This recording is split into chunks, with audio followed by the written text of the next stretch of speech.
आपने आजकल नोटिस किया होगा कि एआई कोर्सेज का एक बबल बन चुका है। हर जगह पर AI classes, master chat GPT, AI expert in 2 hours.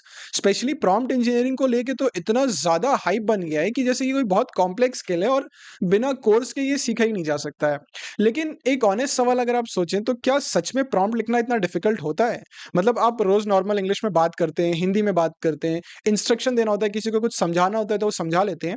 तो सडनली एआई जो एलएलएम पर बना हुआ है, क्या उसके लिए ये इतना कॉम्प्लिकेटेड काम कैसे हो जाता है? यही जानने के लिए मैंने खुद बहुत सारे प्रॉम्प्ट इंजीनियरिंग के कोर्सेज़ लिए और सच ये है कि वो कोर्सेज़ में जो सिखाया जाता है ना, वो ज़्यादातर चीज़ें सिंपल ही होती हैं। बस उनको थोड़ा-सा फैंसी सा नाम दे दिया जाता है, थोड़े फ्रेमवर्क्स, टेक्निक्स, मेथड्स और फिर उसको स्ट्रेच करके जो है वो 5-10 घंटे का कई-कई मॉड्यूल्स का कोर्स बना देते हैं। अब वो सारे कोर्सेज़ करने के बाद मैं आज आपको वो फ्रेमवर्क्स नहीं बताने वाला हूँ। मैं आपको बताऊँगा बेसिक फंडा। सिर्फ अगर आप ये समझ गए तो आपको इसके बाद किसी भी प्रॉम्प्ट इंजीनियरिंग के कोर्स अलग से करने की ज़रूरत नहीं पड़ेगी। कोई भी प्रॉम्प्ट लिखने के लिए आपको एक सिंपल सा कॉन्सेप्ट समझना होगा। एआई खुद से नहीं सोचता है। ये सिर्फ आपके दिए हुए इनपुट्स को समझता है और जो आप नहीं बताते वो उसको एज़्यूम कर लेता है। और ये असम्पशन्स ही प्रॉब्लम है जिसकी वजह से हम फिर प्रॉम्प्ट इंजीनियरिंग की तरफ जाने लगते हैं। जब हम अपने प्रॉम्प्ट में कुछ भी बेसिक चीज़ें छोड़ देते हैं या सोच के कि इतना तो वो समझ ही जाएगा या खुद से कर लेगा, असल में खुद से एज़्यूम कर लेता है और ये असम्पशन हमेशा हमारे थॉट्स के साथ अलाइन नहीं होता है।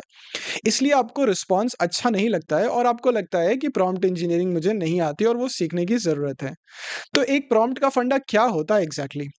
सारे फ्रेमवर्क्स, टेक्निक्स, रूल्स को आप अगर सामने रख के देखेंगे, तो एक बेसिक सा प्रिंसिपल उनका होता है और वो ये है कि आप अपने एआई मॉडल को गेस करने का चांस मत दें और उसको ये चांस ना देने के लिए आपको 2 तरह की बातों का ध्यान रखना होगा। उसको बताना होगा कि उसे क्या करना है और उसको बताना होगा कि उसे कैसे करना है। जब आप उसको बताते हैं कि उसे क्या करना है, तो आप उसके रिस्पॉन्स को कंट्रोल कर रहे हैं और जब आप उसको बताते हैं कि कैसे सोचना है, तो आप उसको उस रिस्पॉन्स तक पहुँचने का गाइडेंस दे रहे हैं। अब कंट्रोल और गाइडेंस ये 2 एस्पेक्ट्स हो गए एक अच्छे प्रॉम्प्ट के।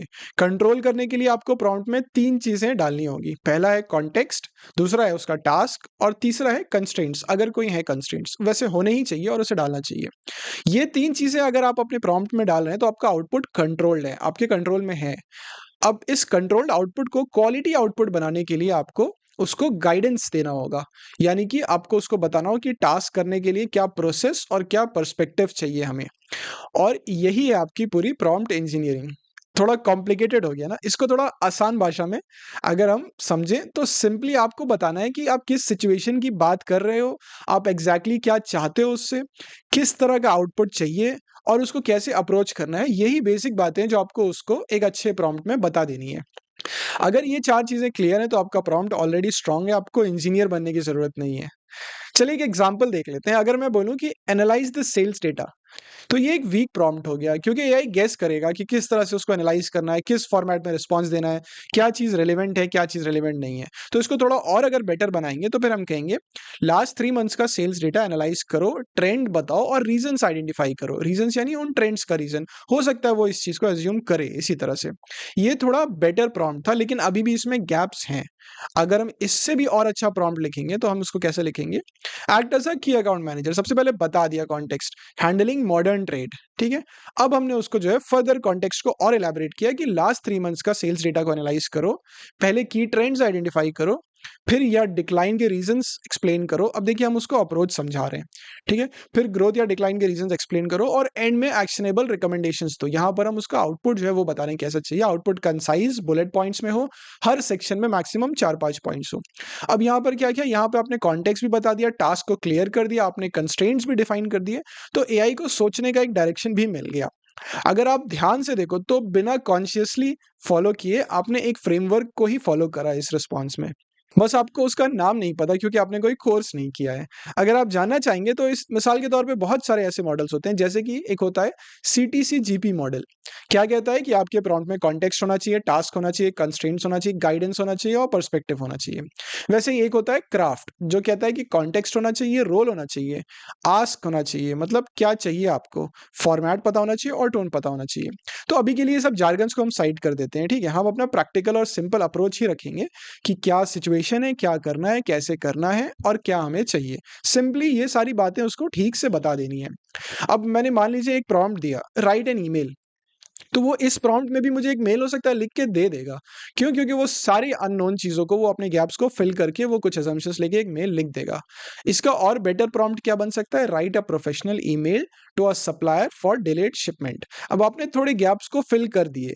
अब असम्पशन्स का स्कोप कम हो गया उसका, लेकिन अभी भी है। इसको और ज़्यादा इम्प्रूव करना है अगर, तो हम फिर उसके बाद बोलेंगे कि write a professional follow up email to a supplier regarding delayed shipment. देखिए, आपने पूरा कॉन्टेक्स्ट समझाया। टोन पोलाइट, यहाँ पर हम उसको क्या बता रहे हैं कि आउटपुट कैसा चाहिए, बट फर्म हो। रीजन मेंशन करो कि डिले से स्टॉक आउट रिस्क है और उनसे अपडेटेड डिलीवरी टाइमलाइन मांग लो। यहाँ पर हम उसको अप्रोच बता रहे हैं। ईमेल 120 वर्ड्स के अंदर हो और क्लोजिंग लाइन हो। अगेन सेम फंडा हमने यूज किया, क्लैरिटी थी, कोई गेसिंग नहीं करी।